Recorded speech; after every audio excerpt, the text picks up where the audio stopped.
जी नाज़रीन, आज न्यूजीलैंड में होने वाला मैच भी पाकिस्तान बदकिस्मती से हार चुका है। नाज़रीन, जैसा कि आप जानते हैं कि 5 मैच लगातार पाकिस्तान का हार जाना, क्या पाकिस्तान की किस्मत में आइंदा इस तरह की क्रिकेट है?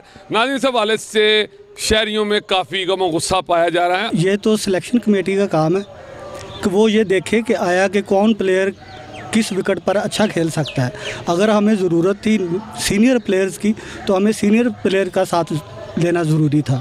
आजकल के दौर में तो कोई भी स्कोर इतना नहीं गिनाया जाता जितना कि ये अपने आप पे प्रेशर लेके कि 271, 270, 258, 250। सिलेक्शन कमेटी ने कुछ अच्छे लोगों को चूज़ नहीं किया, जिसकी वजह से न्यूजीलैंड की वजह हम 5 मैच हार गए हैं। मेरा ख्याल है उनको ज़्यादा ट्रेनिंग पे फोकस करना चाहिए था।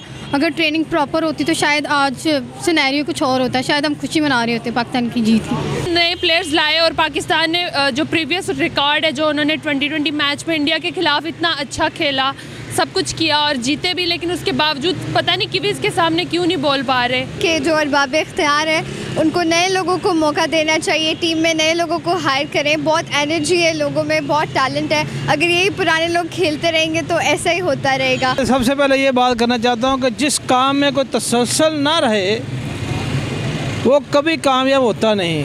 हमारी जो क्रिकेट टीम के जो मेन प्लेयर हैं उनकी जो सोच है वो इनाम इकराम पे चली गई है। न्यूजीलैंड ने 5 मैचों की सीरीज के आखिरी मैच में भी पाकिस्तान को शिकस्त देकर वाइट वॉश कर दिया। शायकीन क्रिकेट का इसी हवाले से कहना है कि क्रिकेट के आला ओहदों पर ऐसे लोग विराजमान हैं जिन्हें क्रिकेट का अलीबे भी मालूम नहीं। पाकिस्तानी क्रिकेट को मजीद बेहतर करने के लिए हंगामी बुनियादों पर काम करने की ज़रूरत है। कैमरामैन तलहा सुल्तान के साथ मलिक मुश्ताक, रॉयल न्यूज़, लाहौर।